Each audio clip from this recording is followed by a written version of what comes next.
各位弟兄姊妹早晨啊！今朝同阿 Charles 傾偈嘅時候咧，就講起佢要讀嘅呢一段經文即係相當之唔容易啊！所以咧非常之感謝佢。咁亦都呢一段經文咧，亦都當然唔係咁簡單啦咁所以咧，我覺得開始嘅時候咧，都好需要去祈禱啊！我邀請大家一齊低頭祈禱。親愛天父，我哋感謝你教會咧安排咧去讀羅馬書係一卷我哋好熟悉，但係咧又好似唔係好認識嘅書卷。所以求主咧俾我哋聰明智慧啦，俾我哋有悟性，亦都俾我哋咧有耐心可以咧去嘗試去明白裏邊即係保羅啦，或者係神咧要我哋明白嘅道理。我哋獻上我哋嘅心，我哋獻上我哋祈禱，求主去垂聽，奉主名求。好，咁咧今日嘅題目咧叫本乎恩，因着信啊。我用嘅咧係即係和修版嘅聖經可能個字眼上面會有少少唔同啦。咁咧喺開始嘅時候咧，都想再講翻即係呢個羅馬書咧一啲嘅背景，好嘛？咁呢個喺我講第二章嘅時候咧，其實都提過啊，希望再喚醒大家嘅記憶啦。當時咧大概公元50年左右啦嗰個羅馬嘅皇帝就禁止猶太人咧喺羅馬城嗰度出現，咁所以咧就要趕走嗰啲猶太人啦。當時咁連帶就係咩嘢咧？就係話當時嘅喺羅馬嘅教會裏邊嘅猶太人咧都要走啦。當然個結果就係咩嘢咧？咁教會都要有人去帶領㗎，係咪？咁於是咧一班外邦人嘅基督徒主要係希臘人啦。咁佢哋咧就做咗教會嘅領袖而第二點咧就係講到咧，即係羅馬書嘅寫成嘅時間大概係公元57年啦大概即係話咧有7年到嘅時間咧，或者更少啦。其實咧羅馬教會咧係由外邦嘅基督徒咧去帶領嘅。所以咧然後寫羅馬書嘅時候咧，咁嗰班嘅猶太基督徒咧已經翻去咯。咁於是就出現咗一個好大嘅問題係咩嘢啊？就係咧兩批嘅人咧都話過事喺教會裏邊咁所以咧大家都明白啦，係咪一接觸到咧同呢一個權力有關，咁都好敏感嘅咁而事實上咧就係兩方咧都試過喺教會話事啊嘛。咁再加上係咩嘢咧？就係呢班嘅外邦人嘅基督徒，佢哋唔識猶太人嗰啲規矩噶嘛，係咪？咁所以咧喺嗰個時間咧就會有好多嘅簡化啦。本來做開嘅嘢咧就唔使做啦，係嘛？都猶太人嘅基督徒都唔喺度咯，咁我哋外邦人都冇做開，咁我唔做啦。我哋保羅講乜嘢教乜嘢，最簡單嗰啲係咪？使徒行傳講過係嘛？即係嗰啲勒死嘅牲畜和血你唔好搞佢，咁搞掂啦，係咪？咁於是咧就出現咗一個幾大嘅分歧其實因為始終猶太人咧有猶太人嘅堅持。好啦，咁咧就所以咧，保羅一路都為着呢一個題目咧去一路喺頭嗰3章到第4章咧，都係為着呢個題目呢一個咁樣嘅兩方勢力嗰個嘅爭持甚至係不和去到咧去嘗試去講一講咁樣。咁我問大家一個問題你估下保羅咧着墨多啲係外邦人嘅基督徒定係猶太人嘅基督徒咁其實係猶太人基督徒佢着墨多啲嘢上個禮拜佢講到第3章下半嘅時候咧，佢講到其實我哋嘅信仰係點樣㗎？我哋嘅信仰咧咪就係信耶穌係嘛，就得稱義呢個係神嘅救贖，呢個亦都係神嘅恩典。而佢講到一樣嘢咧，猶太基督徒聽到咧好唔開心嘅，就係咩嘢21節嗰度講上帝嘅義喺律法之外已經顯明出來。呢個咧係猶太人咧一個好堅持嘅嘢。大家知道摩西頒布律法去到耶穌嘅時代成1500年即係超過1000年啦，至少。佢哋有個咁長嘅遺傳或者傳統你話俾佢聽，喂，唔關律法事㗎，律法以外信耶穌得㗎啦咁樣。咁對於佢哋嚟講咧，其實好大衝擊嘅咁呢個係其中一點啦。咁啊，唔單止喎，仲有呢個因信稱義喎嚇。佢哋行律法噶嘛，佢哋行割禮噶嘛，係咪？你突然間同佢講，嗰啲嘢咧唔重要嘅嚇，割禮嚇，即係裏邊作割禮嘅先係真嘅猶太人啊咁嘅樣。咁啊，佢哋就唔得噶喎，佢哋嚇亦都同我哋講啦，喂，呢啲咧唔需要啊，唔係在於律法嘅行為係嘛，而係咩啊？又再講一次啦，而係信主之法，而係因信稱義。咁對於呢一班嘅猶太人基督徒咧，又係聽到好嬲。咁我哋要問一個問題，就係點解明知得罪人，保羅都想咁樣做咧？咁呢個咧就係今日其中一個咧，我哋想回答嘅問題。好啦，咁啊唔單止係咁樣樣啊，仲有除咗頭先講到律法啦，講到佢哋係行割禮啊，第二、第三點啦。咁第一點咧，亦都係佢哋覺得自己係選民嚟嘅嗱。咁呢度咧要講清楚啊！我哋成日都講選民，咩叫選民啊？咁其實咧就係講緊亞伯拉罕嘅子孫，得唔得啊？肉身嗰個子孫啊，因為神係同亞伯拉罕立約啊嘛。咁然後咧，亞伯拉罕所有嘅子孫啊，都與呢個約有關啊。然後嗰啲人咧就係選民啊。咁呢個係佢哋猶太人嘅諗法啊。咁今日咧，保羅犀利啦嚇，佢就住呢三點咧都會出手啊。咁咧去到今日嘅經文咯嚇，佢點樣出手咧？咁保羅我覺得真係太犀利啦！咁佢咧都費事同你講呢啲好周邊啊，唔係好關事嘅嘢。佢一開始咧就講最核心嘅問題嚇，就係亞伯拉罕。咁我哋睇到呢個經文啦嚇，一開始嘅時候，咁佢呢個標題咧都講得好清楚啦。咁佢咧就想比較一下行為稱義同埋因信稱義嚇。咁佢嘅結論係咩嘢咧？就係喺第三節嚇，佢話亞伯拉罕咧，其實佢係信咗上帝，這就算為他的義嘅。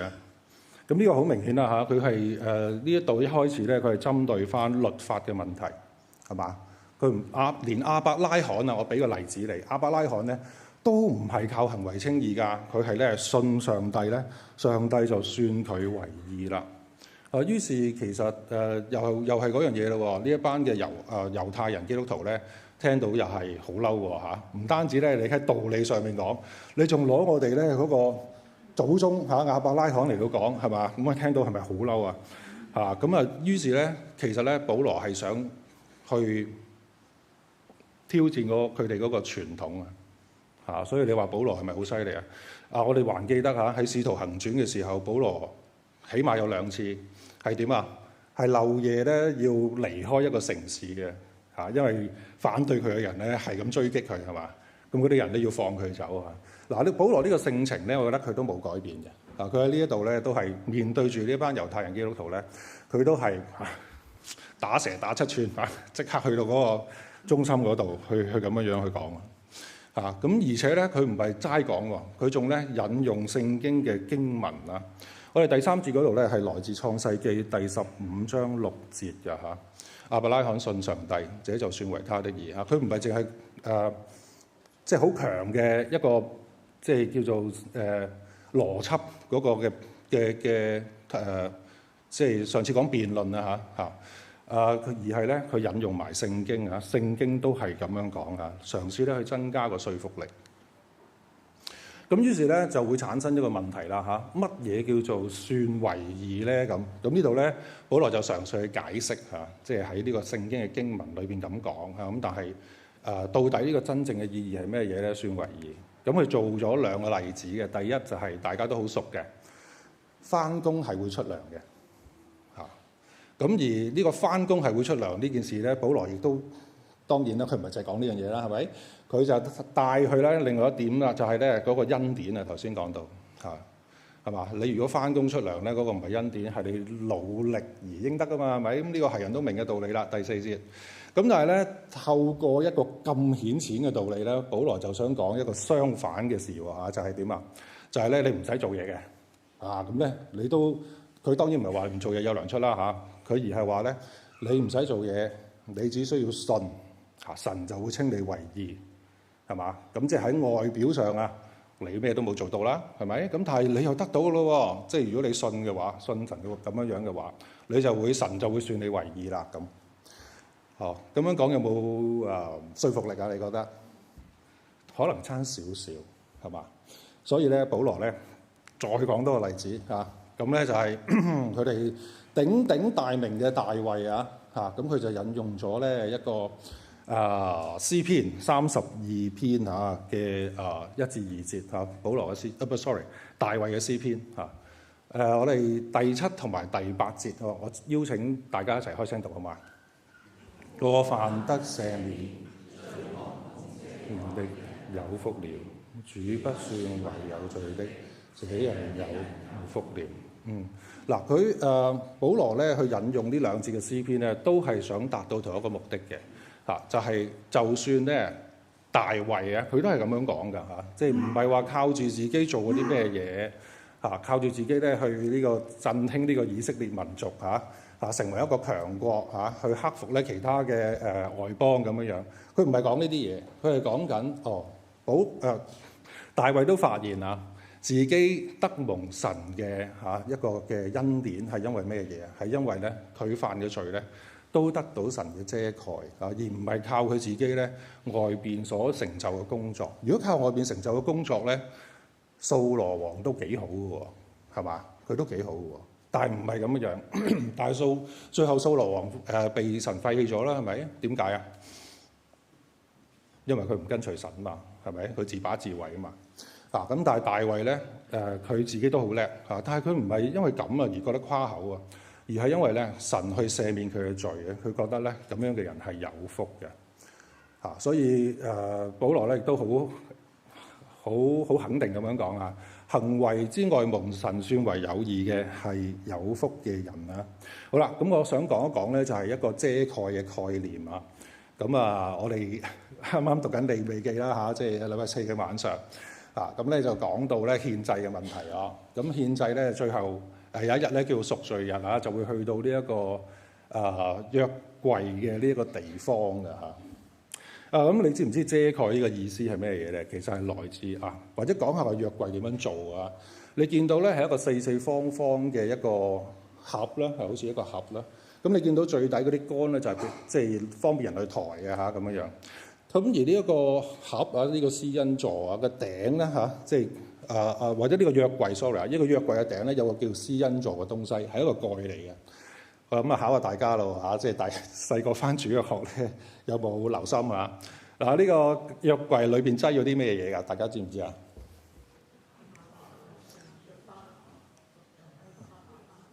係啦，10誡嘅板2塊板係嘛？仲有應該係有亞倫嗰個發芽嘅像嘅係啦，係嘛？摩西發芽嘅像，我唔記得咗邊個啦，唔好意思咁咧係啦，嗰個閉罪蓋嗰個觀念係咩嘢就係咧你點樣去被定為有罪就係按住10誡啦，咪話俾你聽你有罪啦，係嘛？但係佢點樣佢唔係有得嗰個約櫃咧打開佢係有個蓋咧擺落去遮住呢個約板寫住10誡嘅2塊板咁咧就有一個，所以有一個閉罪蓋嘅意思啦，得唔得？即係你遮蓋咗10誡所話你唔啱嘅嘢，得唔得？咁咧就起碼喺嗰個意念上面有一個咁嘅意思咁所以咧大衛咧就咁講係嘛？罪惡蒙遮蓋的人有福了咁當然啦，今日咧我哋就會講到咧係耶穌寶血遮蓋我哋嘅罪嘛，係咪？咁個淵源咧都應該係來自呢一個約櫃呢個施恩座嘅閉罪，或者叫閉罪蓋呢一樣嘢，好嘛？好咁咧所以無論如何即係話亞伯拉罕也好，大衛也好，同行為係無關嘅，係同神嘅恩典赦你嘅罪有關嘅，好嘛？佢主動赦你嘅罪好啦，咁跟住呢度再講落去啦亞伯拉罕嘅信咧同行為係無關嘅。好啦，咁跟住嘅經文咧比較多同埋比較複雜所以咧都希望大家一齊參與好嘛？咁我想咧第9、第10節咧邀請男士們、弟兄們咧一齊讀好嘛 ？OK， 我哋一齊開聲讀男士們，如此看來，這福只交給那受割禮的人嗎？未受割禮的人嗎？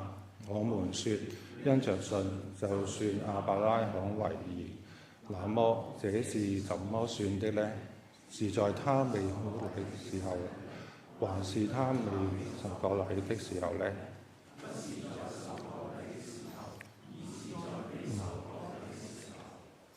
好，咁咧嗱，呢度阿保羅咧就做咗一啲嘅設問啦，係咪？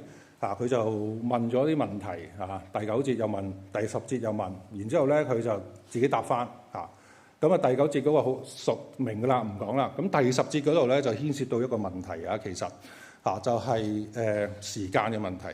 點解保羅會講到時間嘅問題咧？佢嗰個即係呢個講時間嘅基礎就係喂，到底即係幾時神算佢為義係嘛？或者稱佢為義係佢受咗割禮先啦，定係未受割禮先咧？咁樣。咁我哋就要其實提到亞伯拉罕咧，我哋無可避免就要睇翻咧創世記嘅一啲記述講到亞伯拉罕嘅信咧，最早可以講係12章嘅咁大家知唔知當時發生咩事咧？當時神咧就呼籲亞伯拉罕，你要離開你嘅本地本族父家去到咧我所叫你嘅地方去咁最重要係咩嘢？最重要係亞伯拉罕真係做咗，得唔得？佢回應咗神好啦，咁嗰一下咧已經係一個信嘅表現啦。咁去到15章咧，就神咧就頭先我哋都讀過一節經文啦，係咪？神咧就亞伯拉罕信神所以神咧稱他為義好啦，咁其實咧15章仲有啲好細節嘅喎就係神咧要佢成為佢嘅後裔成為大國大族咁，但係大家都知道啦當時亞伯拉罕有冇仔女未有仔女咁，於是咧佢同神講，佢話以利以謝，希望以利以謝咧侍立喺你面前啦，咁樣咁其實即係亞伯拉罕咧未有仔亦都咧佢嘅心嘅諗法咧就係可能你講緊一啲我最近嘅親屬啦，咁但係咧最後咧亞伯拉罕都信咗佢係會有自己嘅後裔嘅，咁所以咧去到呢個位咧亞伯拉罕信神，這就算為他的義，得唔得？呢個第15章。咁我哋更加重要咧睇第17章咁就係當時亞伯拉罕99歲係嘛即係近100歲嘛，頭先經文講咁其實咧當時神咧就同亞伯拉罕立約，而立約之後咧就有割禮其實咧就係一個立約嘅憑據嚟嘅，咁但係個割禮 OK 咁所以你睇到啦，所以保羅咧好大膽咁樣去問呢個問題係嘛？就係喂，咁呢一個咧因信算為義係喺佢受割禮嘅時候還是係未受割禮嘅時候咁我哋咧睇翻創世記嘅記述就可以好清楚咁樣答到呢個答案係嘛？咁就係咧未受割禮之前咧，神已經稱咗亞伯拉罕為義啦，得唔得？咁點解保羅咁肯定咁樣講咧？就喺呢一度創世記嗰度嚟嘅。好，咁我哋咧亦都會按住一個咁樣嘅時間嘅敘述咧，去睇埋下邊嘅經文咁我哋明白咗呢一個時間線之後咧，就其實其他嘢咧都會好清楚㗎，好嘛？咁頭先講到啦，都希望大家一齊參與，因為好多經文咁今次咧請姊妹女士們咧去讀11、12節，好嘛？唔該。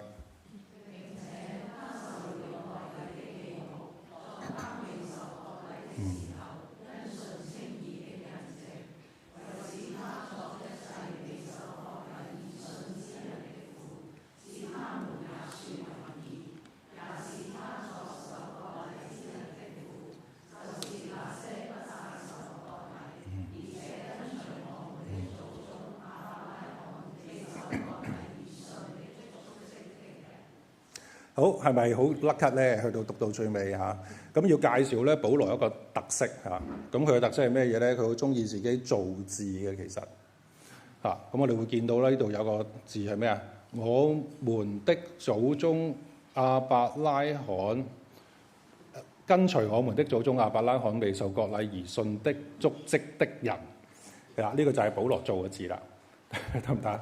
咁所以咧翻譯嘅時候咧都係相當之困難嘅好啦，咁呢度咧，我個題目就係創世記時間線之一啦。還記得頭先猶太人基督徒佢有幾個堅持嘛？佢哋係一個選民啦，佢哋係神頒布律法俾佢哋啦，然後佢哋行割禮係嘛？有3樣嘢咁呢度好明顯啦係嘛？你見到有個字出現咗幾次嘅嚇，就係呢度講緊割禮啊嚇。好啦，呢度想講咩嘢咧？呢度其實講緊咧，割禮係選民嘅標誌啊，係唔係呢樣嘢嚟嘅嚇？因為未受割禮而信嘅人咧，都係亞伯拉罕嘅子孫啊。其實呢度同時答咗兩個問題，第一係割禮唔係嗰件重要嘅嘢啦，第二就係選民啊，佢哋所講嘅自己係亞伯拉罕肉身嘅子孫，其實唔係即係咧信就係咧亞伯拉罕嘅子孫啊。呢度答咗兩個問題。好啦，繼續落去啦嚇。神俾亞伯拉罕嘅應許咧係與律法無關嘅。咁我哋咧又請大家一齊幫手讀咯嚇。今次請男士弟兄們咧讀13至到15節啦。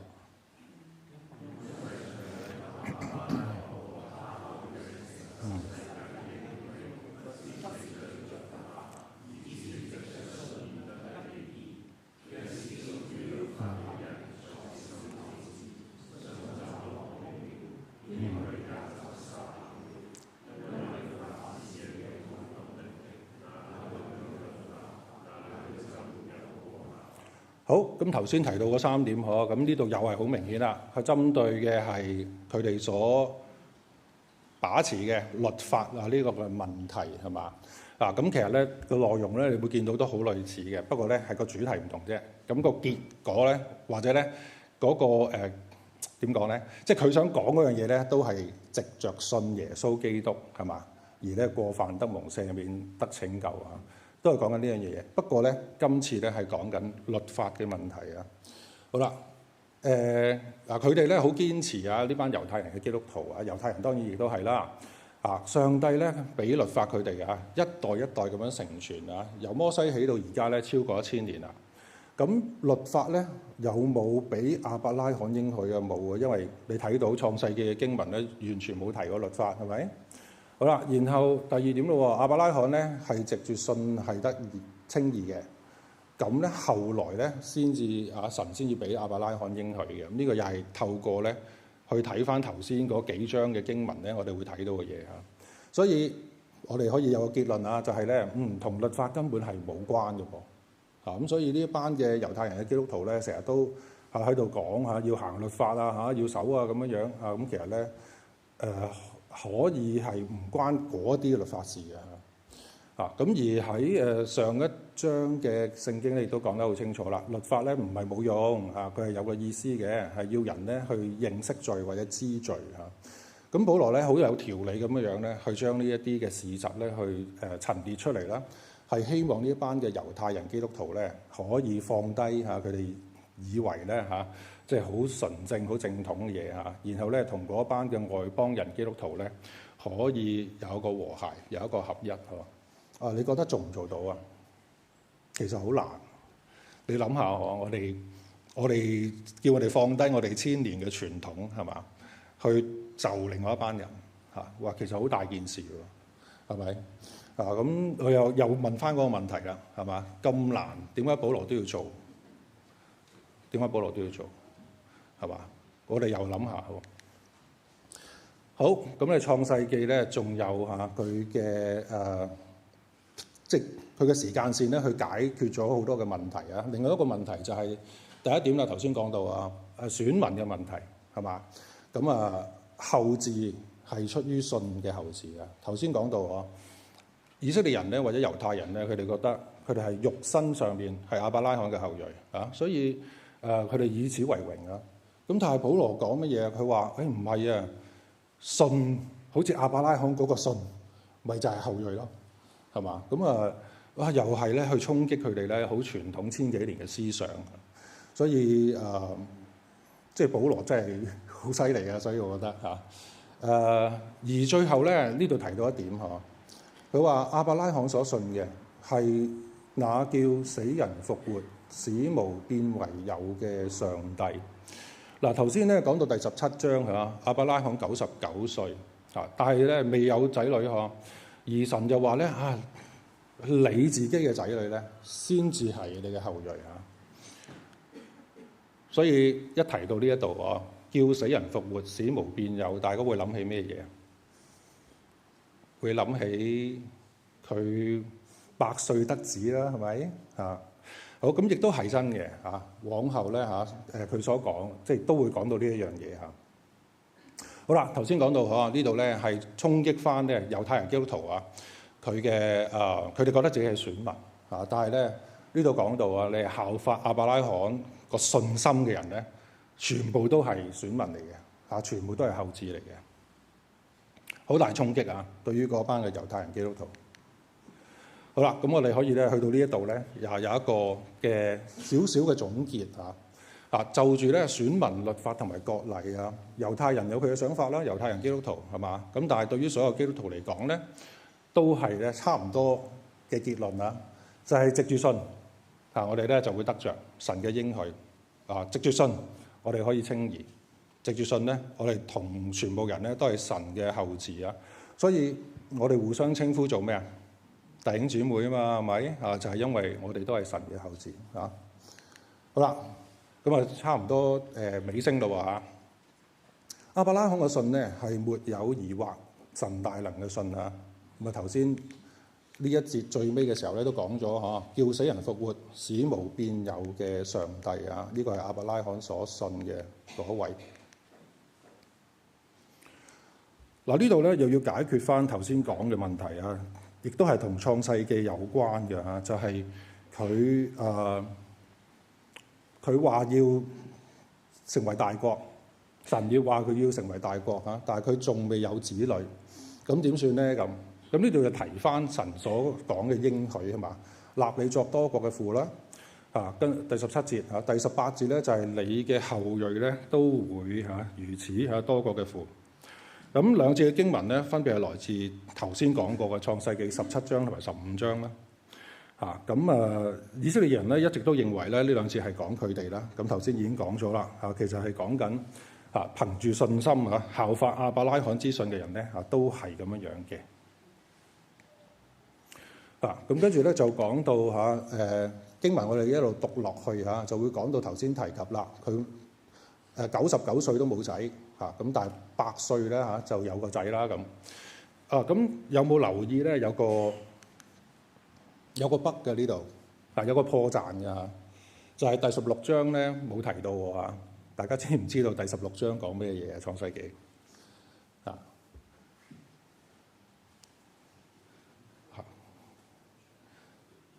佢咧就因為咧冇仔啊嘛，係咪咁所以咧。撒拉咧就話你同侍女夏甲走埋一齊生個仔，咁嗰個咪係你後裔咯咁樣咁呢個係第16章呢個令我諗起咧呢一套嘅電影呢個天殘腳大家都知佢天殘腳係所向披靡㗎嘛，係咪曹達華都俾佢打傷㗎嘛，係咪咁但係最後點解可以打敗呢個天殘腳因為佢有個北啊嘛，佢有個破綻係嘛？腳板底有笪疤啊嘛咁嗰個即係嗰個叫咩小龍女定係邊個咁就喺笪疤嗰度咧插落去，咁打贏咗呢個天殘腳嗱呢度咧，如果你好仔細咁樣去做一啲嘅查經咧，你會發現咯點解佢即係佢避開唔提係嘛？好得意佢避開唔提咁呢度因為講緊信啊嘛，係咪咁呢個好明顯，即係佢叫夏甲生子咧以實瑪利咧係有少少軟弱啦，係咪？我哋傳統都係咁樣講，係咪咁所以保羅咧即係佢取材啦佢喺呢度有取材嘅呢一度咧係避開咗呢個天殘腳佢就冇講到咁樣咁但係我哋又要問一個問題咯點解佢明知好似我咁啦，係嘛？即係問到篤嘅人就會發現有個北喺度啊嘛，係咪？咁點解佢都要提咁佢一定有佢嘅原因啦，係咪？咁我哋可以再睇落去嘅喺結論同埋應用嗰度咧就會知道。好嗱，呢度咧佢好想講到即係呢個算他為義咧，唔單止淨係講緊亞伯拉罕嘅咁保羅又作咗你嗰個字就係綠色嗰度嗰個保羅作嘅字係咩啊？就係咧，我哋呢一啲信上帝使我們的主耶穌從死人復活中的人咁呢個咧就係個翻譯上面亦都係好撈教啦嚇，當然嚇。咁但係我哋如果上文下嚟一路讀落去咧，都會明白嘅嚇。即係一個因信稱義咧，唔係淨係亞伯拉罕，唔係淨係大衛啊，而係咧我哋所有嚇就係呢一句啦。信上帝使我們的主耶穌從死人中復活的人啊，都係關事嘅嗱。呢個算為意呢一件事啊，好嘛？咁於是咧佢就有結論啦。耶穌被出賣咧係為我哋嘅過犯，復活係要使我哋稱義。頭先講到喎，點解咧佢嘅講論裏邊咧明明係有個破綻嘅，佢都要咁講咧咁。其實咧，保羅好想將我哋呢一班信耶穌嘅人咧連埋去亞伯拉罕嗰度嚇。咁所以咧佢係咯有少少破綻咧，佢都要講嘅。咁就我哋睇翻幾節經文咧，就會明白啊。即係之前講到亞伯拉罕信嘅係叫死人復活、使無變有嘅上帝。講緊咩嘢㗎？呢段經文其實係講緊咧，佢一路都冇仔生嘅。其實就係佢同撒拉都冇仔生。咁最後點解可以有仔生啊？咪就係因為有一個叫死人復活、使無變有嘅神喺度咯。所以佢冇仔生變成有仔生啊。好啦，咁我哋都係一樣喎。我哋所信嗰個耶穌係點樣嘅耶穌啊？係一個神叫佢從死人中復活嘅耶穌。咁其實都係叫死人復活、使無變有嘅神去做到嘅嘢，得唔得？佢想將呢幾樣嘢拉埋一齊，想將我哋同亞伯拉罕拉埋一齊，透過咁樣嘅講論。所以佢好大膽喺25節嗰度講話，佢復活咧係要叫我哋稱義，就係因為我哋所信嗰個係叫死人復活、使無變有嘅神啊嘛。呢個神就係我哋信佢，我哋就會稱義，得唔得？咁成個邏輯就係咁樣啊。好，咁最後結尾嘅時候咧，想總括幾樣嘢嚇。第一，頭先講到保羅咧其實係好努力嘗試咧去將呢班猶太人基督徒同埋外邦人基督徒咧拉埋一齊。嗱，佢咧做咗一樣好偉大嘅嘢，我覺得就係佢唔係去同嗰啲弱方去講。你就一就啦咁樣。嗱，佢唔係喎，佢係同強方去講，係嘛？係你哋咧，可唔可以放低你哋一啲即係千年傳統喎？係咪好厲害啊？然後你哋跟住你哋兩班人走埋一齊啦。咁呢一個咁難做嘅嘢咧，保羅都希望去做啊。我自己去睇係咩嘢咧？就係話呢個係一個最大公因數。佢哋一定有分歧啦。教會裏邊一定有分歧啦，但係保羅嘗試去揾翻呢班人嗰個最大嘅公因素係咩嘢？所以我哋今日嘅題目叫咩啊？本乎恩，因着信。好多人就話呢個咧係一個好厲害嘅神學觀念，係嘛？但係其實呢個神學觀念點樣孕育出嚟？其實係因為咧，保羅好想將呢兩班人拉埋一齊。所以咧諗到咧真係。即係頭都白，我相信啊！然之後咧，諗到啦，呢個最大公因素就係呢兩班人啊，無論佢哋嘅背景如何，都係本乎恩，因着信，得唔得？所以咧，佢哋可以喺同一間教會嗰度走埋一齊。我哋希望咧，首先你明白呢個背景啊，咁於是咧就可以去到下邊嗰幾點咯，得唔得？咁第一點咧就係轉變帶來咧信仰更新嘅契機嚇。咁喺今日嘅經文裏邊嘅轉變係咩嘢啊？就係咧呢一班嘅猶太人基督徒，佢哋因為即係政府個法例啦規定啦，佢哋離開咗教會然後咧外邦人基督徒咧話事過咗幾年咧，呢班猶太人基督徒咧又翻嚟，係嘛？哇，好多嘅轉變，係嘛？咁呢啲嘅轉變咧會帶來衝突，但係同時咧亦都帶來轉變嘅契機啊。咁佢哋自己未必識解決，係嘛？咁可能咧需要一個好似保羅咁樣嘅人咧喺佢哋中間咧去做一啲調停嘅工作嚇。咁所以我多次強調保羅係非常之偉大非常之厲害。好啦，咁第二點啦，就係如果聖經約得清楚咧，就有更新信仰嘅條件。咁呢個都好容易明白啦，係嘛？其實成個嘅論述，保羅係透過去解釋創世記12、15、17章，係嘛？嗰個時間線，咁就將咧一啲佢哋堅持咗1000年嘅信仰嗰個嘅傳統都話俾佢聽啦，喂，你可以更新嘅喎，係嘛？其實創世記係咁講嘅喎，你會唔會再睇翻更新一下自己咧咁樣樣？咁所以我呢度話咩嘢咧？我話聖經若果清楚咧，就有更新嘅條件嚇。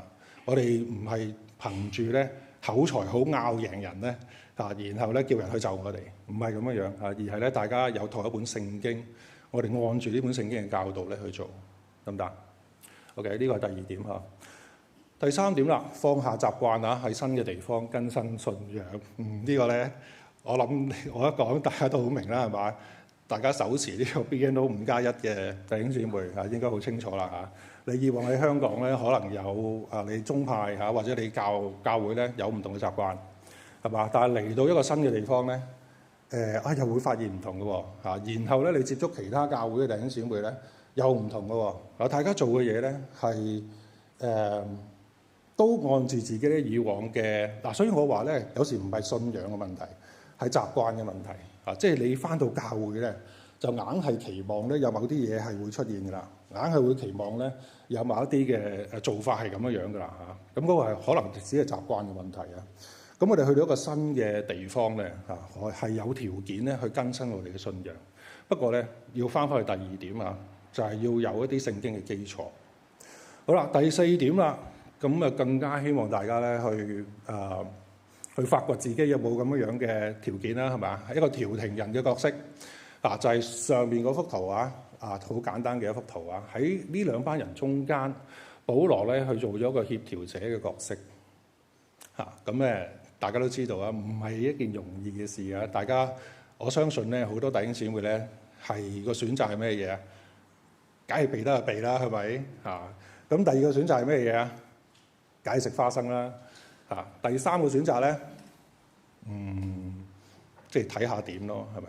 睇下點咁樣樣咁但係我諗喺呢度咧，我再一次講啦即係點解我呢個位我好欣賞保羅咧就係佢係唔怕避開呢啲困，即係佢係唔避開呢啲困難係啦，佢唔避開呢啲困難佢真係做一個協調者，做一個調停者嘅角色咁呢個咧好值得我哋去效法嘅。咁亦都希望咧，即係弟兄姊妹去發掘下自己發掘身邊嘅人咧係咪咁嘅人啦。咁亦都如果你身邊已經有咁嘅樣嘅弟兄姊妹咧，咁呢個感謝讚美主啦，係咪咁係咯，但願神咧都去幫助我哋啦，係嘛？喺一個新嘅地方更新我哋嘅信仰亦都咧去學習保羅呢一個協調者嘅角色，好嘛？咁我哋一齊唱一首詩歌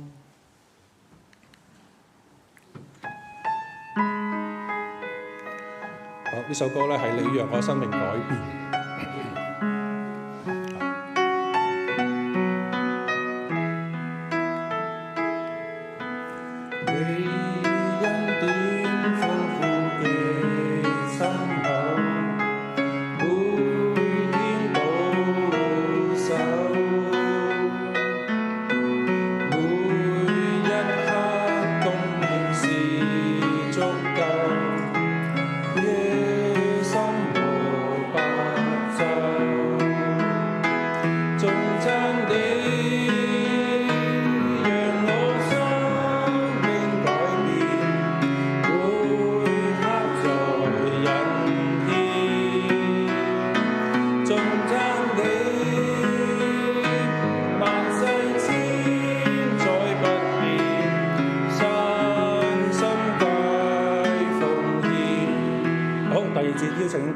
起身一齊唱下。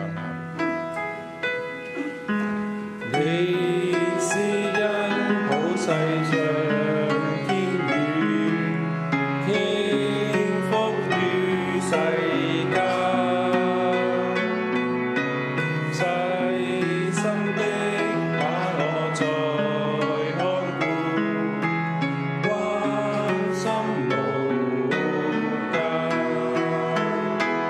憐憫我。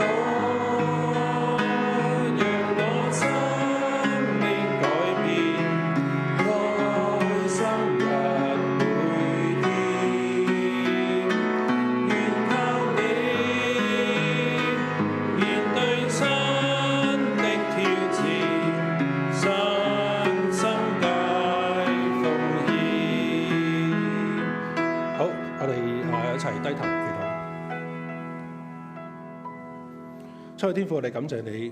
今日咧，我哋睇到保羅咧係一個值得我哋效法嘅榜樣。佢咧嘗試去將教會裏邊嘅一啲唔同想法嘅人咧，去拉埋一齊，去有一個合一。呢個咧係一件非常之唔容易嘅事。所以讓我哋咧去一方面去效法佢，一方面咧求主去施恩典、施能力俾我哋。另一方面，我哋嚟到一個新嘅地方都需要咧希望神咧可以更新我哋。各方面即係生活各方面咧，讓神都更新。更加重要咧係更新我哋咧喺教會裏邊嘅一啲參與一啲嘅侍奉或者係咧甚至係對神嘅一啲認識透過我哋咧一個轉變咧，都讓我哋有重新嘅認識，更新我哋。感謝主，你有能力咧使無變有叫死人復活，亦都有能力咧讓我哋生命改變所以咧，我哋讓頭先唱嘅詩歌，我哋獻上俾你，求你咧作工喺我哋身上，讓我哋咧裏邊有變化，成為咧更加為神所用合神心意，可以為主所用嘅人。我哋獻上我哋嘅感恩，又願咧主耶穌基督嘅恩惠、天父嘅慈愛、聖靈嘅保守、感動、帶領，常與我哋眾人同在。奉主基督耶穌聖名祈求。好，請坐。